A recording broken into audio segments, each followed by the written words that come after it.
جن سر کے اتنے 8 ٹانکے لگتے پولیس کی وردی کے دہشت گردی کریں سارا دیوار سارے شہر کے سارے لوگوں کو ڈسٹرب کی جڑے کوئی لوگ ان خلاف آواز نہیں اٹھیں ان کیونکہ پولیس کی سپورٹ ہے فل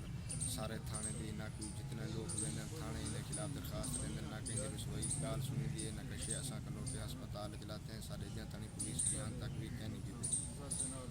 انہیں سارے کٹھے نجائز تنازع ہیں سارا پانی کا مسئلہ ہے سارا پانی انہیں کل سارا پانی ٹکے میرا چھوٹا بھائی وہ گئے تو کی روکو نپ کنے انہیں نال 8 بندے ہیں تو 13 بندے ہیں میرے ایک گرا کو پکڑ کے کٹے نے انہیں سر دوتے کوہاڑی ماری نے